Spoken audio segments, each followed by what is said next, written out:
Hello everyone. आज हम इस वीडियो के माध्यम से संज्ञा के बारे में अध्ययन करेंगे। तो किसी व्यक्ति, वस्तु, स्थान या भाव का बोध कराने वाले शब्दों को संज्ञा कहते हैं। अब है संज्ञा के भेद को हम इस तालिका के माध्यम से अच्छी तरह से जान सकते हैं। तो मुख्य रूप से संज्ञा के 3 भेद होते हैं: व्यक्तिवाचक संज्ञा, जातिवाचक संज्ञा और भाववाचक संज्ञा। जातिवाचक संज्ञा के भी 2 उपभेद हैं। नंबर 1 द्रव्यवाचक संज्ञा और नंबर 2 समुदायवाचक संज्ञा। अब नंबर 1 है व्यक्तिवाचक संज्ञा।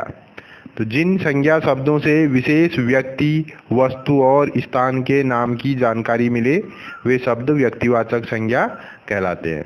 तो जैसे राम, सचिन, दिल्ली। जैसे राम किसी व्यक्ति विशेष का नाम है, सचिन एक व्यक्ति विशेष का नाम है, उसी प्रकार दिल्ली स्थान का नाम है। तो ऐसे संज्ञा शब्द जिनसे किसी व्यक्ति, वस्तु और स्थान के नाम की जानकारी मिले उसे व्यक्तिवाचक संज्ञा कहते हैं। नंबर 2 जातिवाचक संज्ञा। जिन संज्ञा शब्दों से एक ही जाति अथवा वर्ग का बोध हो उन शब्दों को जातिवाचक संज्ञा कहते हैं। केवल एक ही वर्ग या जाति का बोध। जैसे वृक्ष है, बच्चे हैं, लड़के, फल। वृक्ष के अंतर्गत सारे वृक्ष आ गए, जैसे आम का, नीम का, पीपल का। सभी एक वृक्ष, एक पूरी वृक्ष जाति का बोध करा रहा है। तो इस प्रकार ऐसे शब्द जो किसी एक जाति अथवा वर्ग का बोध कराते हैं उन्हें जातिवाचक संज्ञा कहते हैं।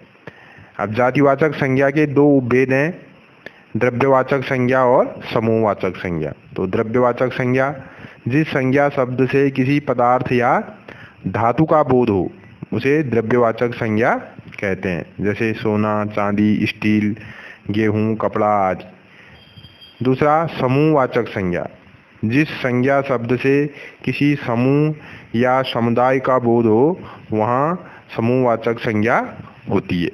पूरे एक समुदाय का, एक समूह का, जहाँ पर जिस शब्द से पता चलता है उसे समूहवाचक संज्ञा कहते हैं। जैसे भीड़, सेना, झुंड, कक्षा। ये सभी शब्द समूहवाचक संज्ञा के उदाहरण हैं। जैसे सेना है, बहुत सारे सैनिकों से मिलकर के सेना बन गई। बहुत सारे विद्यार्थियों के मिलने से कक्षा बन गई। तो ऐसे शब्द जो समूह का या समुदाय का बोध कराते हैं उन्हें समूहवाचक संज्ञा कहते हैं। अब तीसरा भेद है भाववाचक संज्ञा।